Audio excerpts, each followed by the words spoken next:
Mi querido Freddy, una pena decirle que los talentos de Casi Radio Show le tienen miedo a usted. Increíble. Le tienen miedo desde que Freddy anuncia que viene para acá, que vamos a tratar un tema relacionado con religión, con la Biblia. Óyeme, los talentos le salen corriendo. Yo no entiendo cuál es el miedo de ellos, principalmente del chamaquito.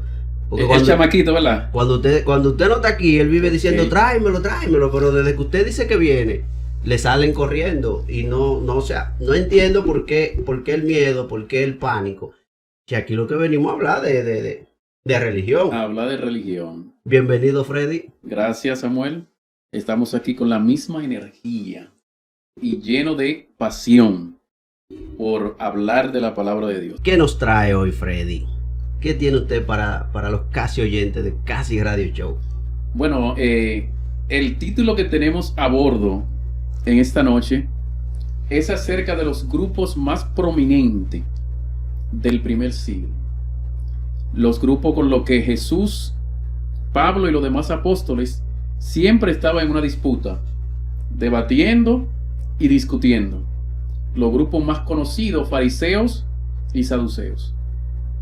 Fariseos y saduceos. Fariseos y saduceos. Había al menos en ese tiempo 4 grupos importantes. Estaban los fariseos, los saduceos, los sicarios, los celotes, y como grupo número 5 estaban los esenios. Ya los sicarios eran la gente de los machetazos y la puñalada. Los sicarios, sí que se les llamaba así porque andaban con una sica, una especie de puñal, pero con la punta doblada. Ok, por eso de ahí sale el término de sicariato. De sicariato. Tú eres un sicario, Sí. Viene mira el origen de eso, de dónde viene. Sí, se le llamaba así, parece un puñal, pero es más ancho. Una espada pequeña, pero con la punta doblada. Ok. Se le decía sicario. Y los sicarios pertenecían a los fariseos. Eran como la ADP de la Asociación de Maestros, una especie de sindicato. Pero la ADP no quema goma ni da puñalada. Pero esos sicarios, si tú no te sometías y te estabas desviando mucho de la religión, ellos trataban de alinearte a machetazo limpio, no tenían que ver.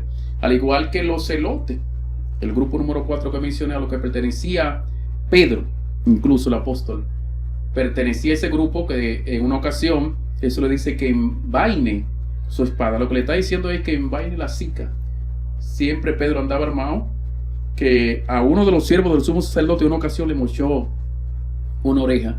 Y Pedro pertenecía al grupo de los celotes, que era un grupo semejante al de los sicarios. O sea, esos eran los grupos que mantenían en el momento a la gente a raya. Lo de ellos no era enseñar la palabra, sino mantener los grupos a raya. Pero yo me imagino que eso creó muchos conflictos dentro de la misma religión, el cristianismo. ¿Qué trajo eso consigo? En el primer siglo todavía no existía el cristianismo. Ahí lo que tenemos es el evento del judaísmo. El judaísmo es una especie de religión de los judíos. Por eso se llama así. Y realmente ellos no lo ven como una religión. Más bien es un estilo de vida. En el momento en el que Jesús viene a la tierra, se encuentra con unos grupos que, lejos de someterse a la palabra de Dios, a la ley de Moisés, que era lo que había en el momento, estaban a 10 años luz de la palabra.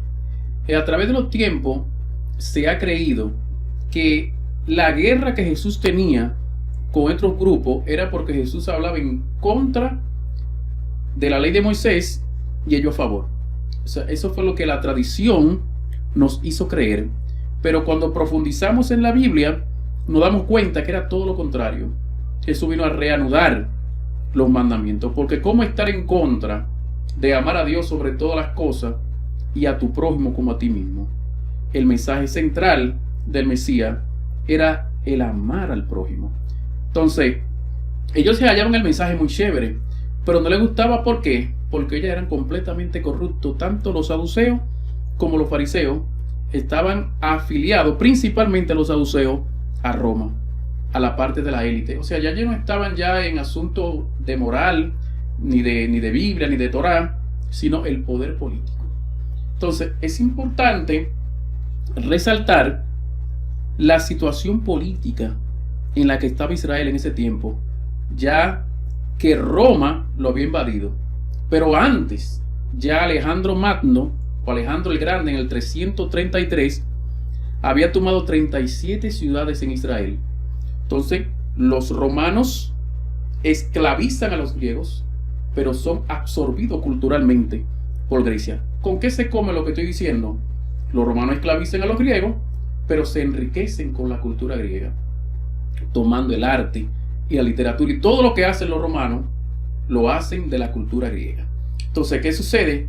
Que los judíos, que ya eran esclavos de Grecia, siguieron siendo esclavos a su vez de los invasores, okay, de los romanos.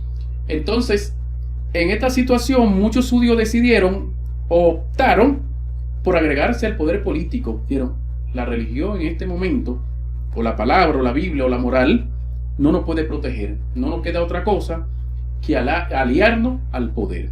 Entonces, en ese contexto político, llega Jesús a la tierra enfrentando a esos grupos que no le interesaba la palabra, sino el poder político. Ok.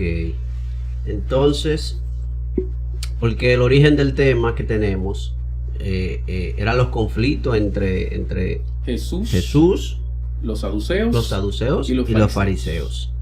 ¿Cuándo termina este conflicto? ¿Tiene alguna etapa de terminación bueno, o cómo surge todo después de esa explicación que usted nos da? Podemos decir que el conflicto concluye con la muerte del Mesías, porque precisamente por ese conflicto murió el Mesías, porque el Mesías estaba en contra de la élite. Estamos diciendo que si alguien decidía seguir a Jesús, iba a estar en contra de Roma, y si decidía estar con Roma, iba a estar en contra de Jesús. Por eso, con frecuencia, el Mesías decía, el que quiera seguir en pos de mí, tome su cruz cada día, pero tenía que negarse a sí mismo.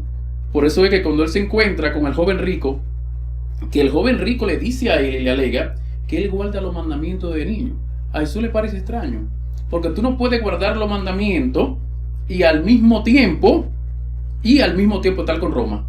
Entonces no había forma de que él pudiera guardar los mandamientos y ser rico, porque en el momento los de la élite eran corruptos. Entonces por eso es que Jesús le dice, lamentablemente, el que quiere seguir en pos de mí tiene que negarse. La situación política en el que se encontraban los judíos en ese tiempo, que no existía el cristianismo, era una situación de vida o muerte.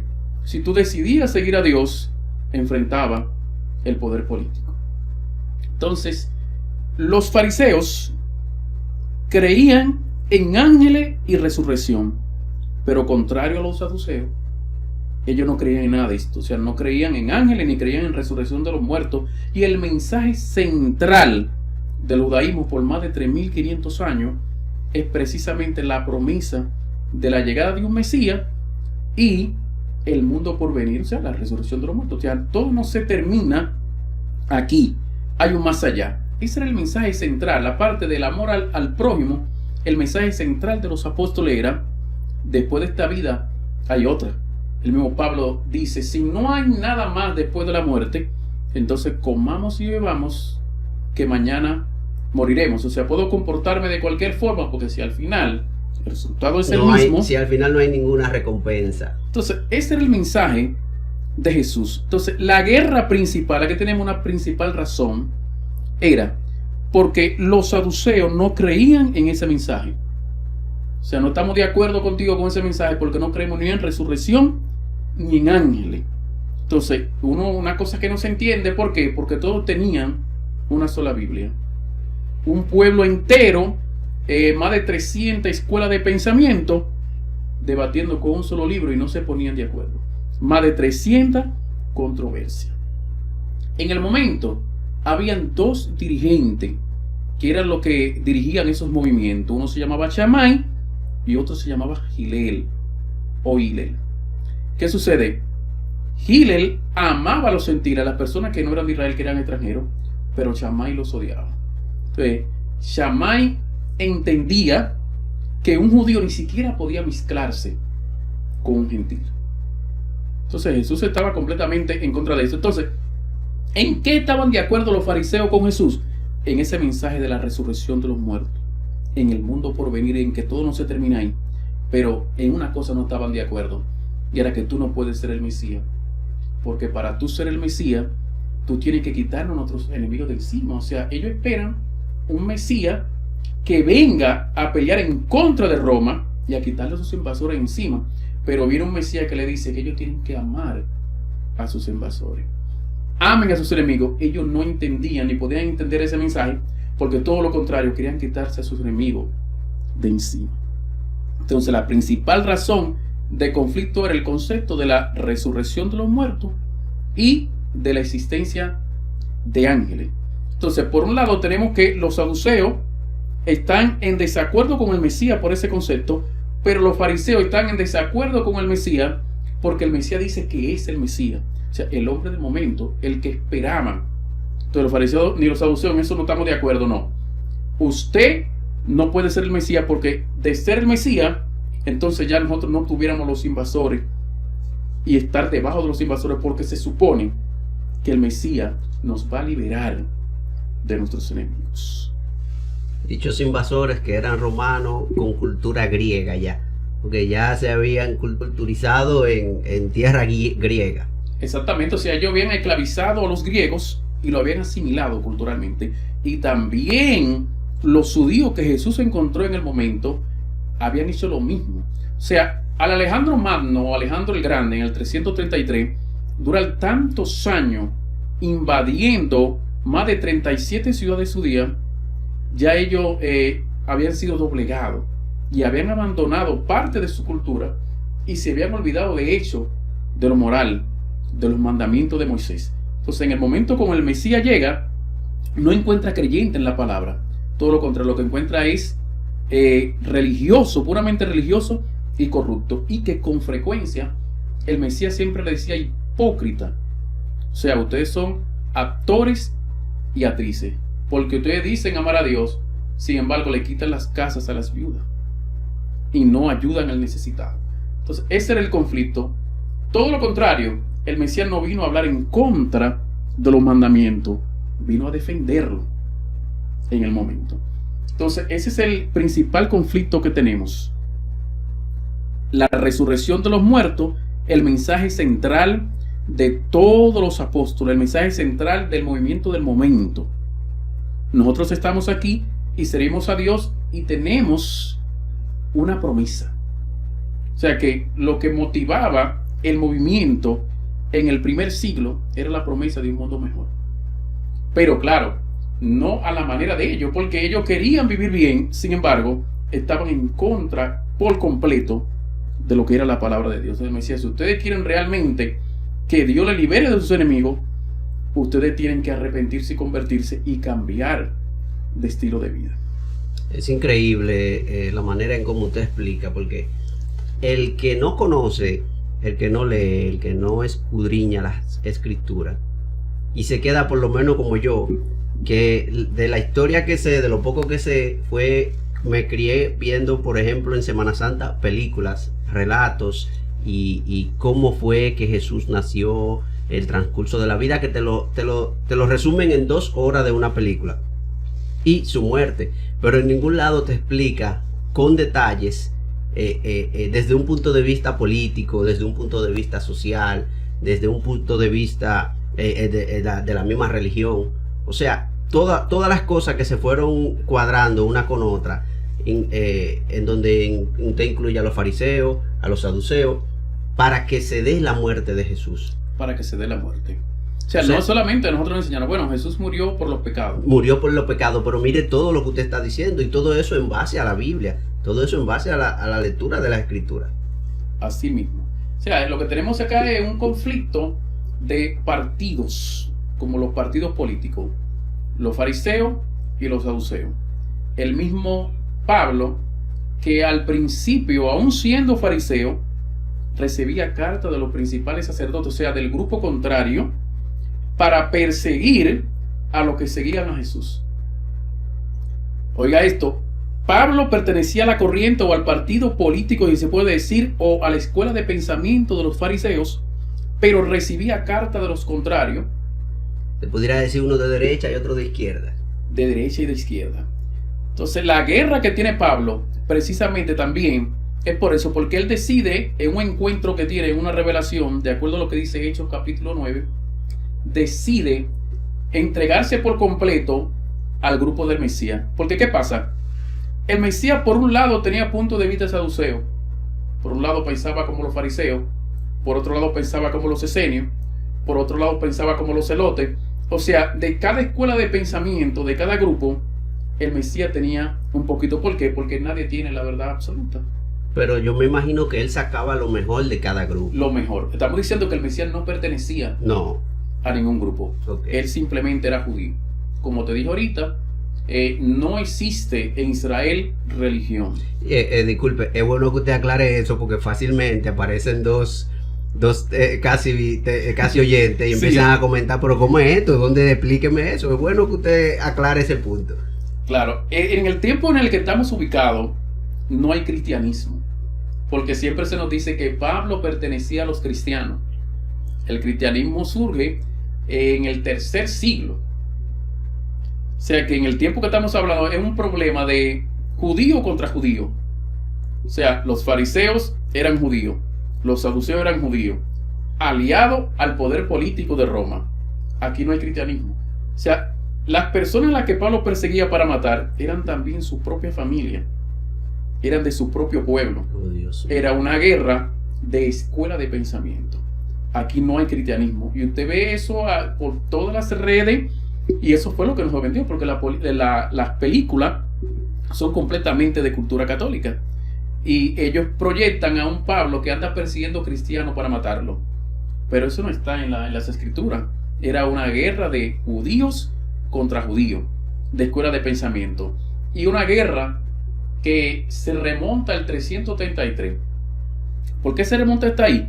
Porque lo más grande de todo esto es que esos sacerdotes que patrocinaban la vida religiosa, que dominaban la vida religiosa en el momento, en el primer siglo, en Israel, ni siquiera eran sacerdotes. ¿Qué sucedió?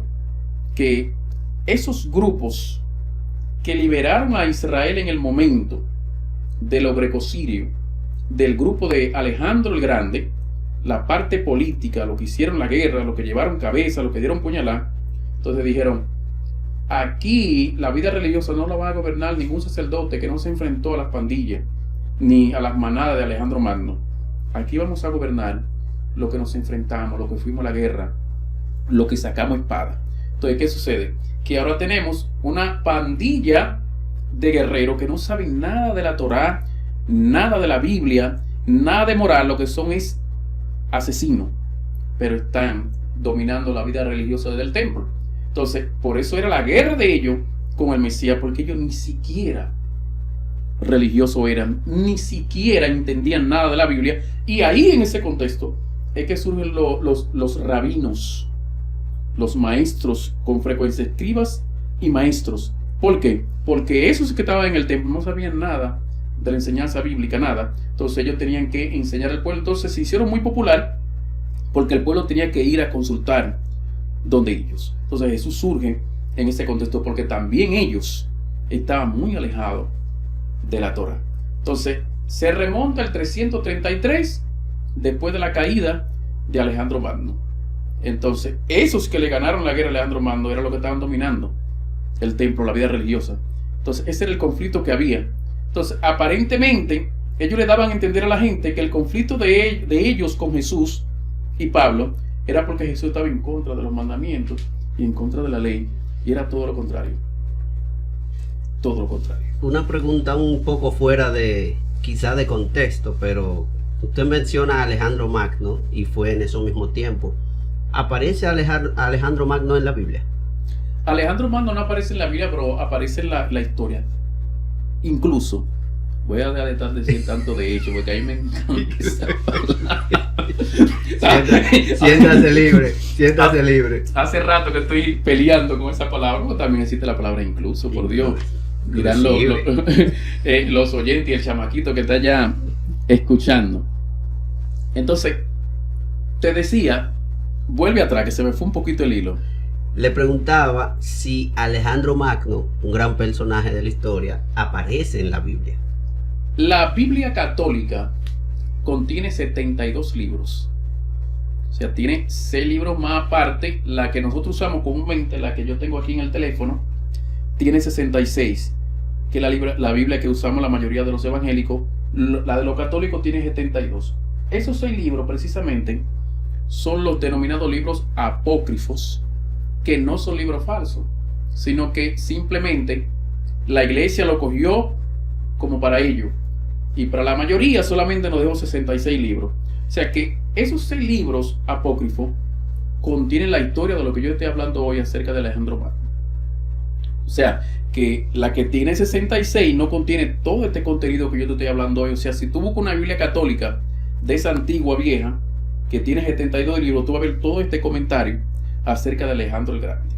Y tú vas a encontrar la raíz del problema, que la raíz estuvo en el 333. Y en el siglo I, cuando aparece el Mesías, ese es el producto de todo ese conflicto de Alejandro, los grecosirios e Israel. Todo ese conflicto. Entonces, ¿qué tenemos acá? Que sí está en la Biblia, Alejandro Magno, pero no en la Biblia de 66 libros, sino en la que tiene 72. Pero ¿por qué esa necesidad de brindarle a la población un contenido más disminuido del original? Hasta los tiempos de Martín Lutero, se puede decir el padre de la Reforma, los católicos o los sacerdotes de la élite tenían la Biblia como de lectura oculta o reservada exclusivamente para ellos. Cuando llega Martín Lutero, que deja la carrera de leyes y por primera vez, después de haber estudiado mucho, pero a distancia, llega a Roma, que se encuentra con una Biblia que solamente era para lo de la élite, que comienza a leerle. Entonces Martín Lutero se da cuenta, y ahí que entonces él comienza a escribir sus 95 tesis. Esas 95 tesis tenían que ver principalmente con la condenación de las indulgencias. Las indulgencias no eran más que, por ejemplo, tú tienes un abuelo que había muerto, el Papa te decía, yo te escribo un certificado, tú me das, por ejemplo, 100 o 300 pesos, entonces tu abuelo yo lo saco del purgatorio. Inmediatamente tu dinero cae en el cofre del Papa, tu abuelo salta, su alma salta del infierno, del purgatorio. Y Martín Lutero, cuando llega, que ya él venía con esta creencia y de hecho la defendía, pero cuando se encuentra que en la Biblia dice que la gente recibe la salvación es por obediencia a los mandamientos y por fe, entonces ahí comienza la situación. Pero ¿qué pasa? Los católicos mataron a Juan Hus y pudieron matar a Juana de Arco, pudieron matar a un sinnúmero a Galileo Galilei, lo mataron, pero a Martín Lutero no lo pudieron matar, porque cuando ellos vinieron a despertar, ya Martín Lutero era un hombre muy popular. Entonces ya Juan Hus había dicho, puede matar al ganso, más al cisne no puede matar. Estamos diciendo que Martín Lutero pone fin a esto de que esta gente están vendiendo supuestamente de que ellos están vendiendo un mensaje que viene de parte de Dios, pero el mensaje no venía de parte de Dios, era más bien una estrategia o un conocimiento puramente humano del Papa. Lo mismo que estaba pasando en el tiempo del Mesías. O sea que el Mesías surge como surge Martín Lutero, en un momento que aparentemente hay un grupo que es religioso, que está predicando la palabra de Dios, pero ante el que no lee la palabra, cree que eso es palabra de Dios. En este tiempo, incluso, tenemos una situación, porque hay muchas cosas que a través de los tiempos se han enseñado como palabra de Dios, pero que cuando tú la pasas por el trapiche bíblico, no superan la prueba. O sea, cosas que se han enseñado como tradición. Y eso, lo de los rabacucos, el arete, el pintalabio, eso es lo más reciente. Pero antes de eso existían otras cosas, como por ejemplo las indulgencias. Si tú no pagas, tu abuelo no sale del purgatorio. Y eso duró 1500 años. Oye, hasta que vino Martín Lutero. Y lo más grande, que no cualquiera sabía leer, porque el nivel de analfabetismo que había en el momento era grande, que solamente sabían leer lo de la élite. Entonces, ¿qué sucede? Nosotros tenemos la verdad y usted tiene que decirlo con otro, hacer lo que nosotros decimos, porque nosotros somos los que sabemos leer, pero ustedes no saben ni siquiera leer. Entonces tenían que aceptarlo de Martín Lutero, un hombre casi abogado, viene preparado ya, le permiten tener una Biblia y leerla. Entonces ahí él hace la traducción del latín al alemán. Y ahora tenemos que esa gente que no podía leer, Martín Lutero lo enseña a leer y le traduce la Biblia en su propio idioma. En su propio idioma. Entonces tiene una guerra. Carlos V manda a buscar como reo a Martín Lutero, y él mismo dice con sus propias palabras, lo manda a buscar como reo y llega como príncipe, porque un hombre que le había dado luz a la gente, ya tú sabes, enseñarlo a leer y luego traducirle la Biblia del latín al alemán en su idioma que ellos tenían de niño y poder leer lo que le habían ocultado por tanto tiempo. Entonces Martín Lutero crea una reforma. Nunca dejó de ser católico, porque no hubo la necesidad de él irse a otra denominación, siguió siendo católico, porque el plan era hacer un cambio, una transformación. Ahora, Martín Lutero no está como un santo. Tú no apareces San Martín. El San Martín Lutero, no. No aparece, porque a todo lo que tú ves, y que San Jerónimo fueron los que se sometían al Papa. Pero este que murió, más bien era un hereje, Martín Lutero. Ahora, un hereje que nunca lo pudieron sacar de la Iglesia Católica. ¿Por qué? Porque él se adueñó de la popularidad, enseñó a la gente a leer, hizo traducciones. Cuando ellos vinieron a despertar, no hay forma. Hasta el punto que se casó y tuvo hijos con Isabel, una monja. Se llegó hasta ese punto. ¿A dónde está eso en la Biblia de que un hombre no se puede casar? Pero con una monja. Sí, con Isabel, y tuvo hijos, siendo católico, y nunca lo dejó de ser, porque dijo, yo nunca voy a dejar mi iglesia católica. Y por eso que se llama el transformador, o más bien reformador. Nunca dejó la iglesia, pero hizo cambios importantes en lo interno de la iglesia. Oye, qué dato llega aquí a Casi Radio. Yo espero que el que vaya con nosotros al minuto de este video y escuche esto, se haga muchas preguntas y tire un poquito más de página para la izquierda, porque esos son datos que no se andan dando todos los días. Y nuestro querido Freddy lo tiene, mira, ahí a la palma de la mano.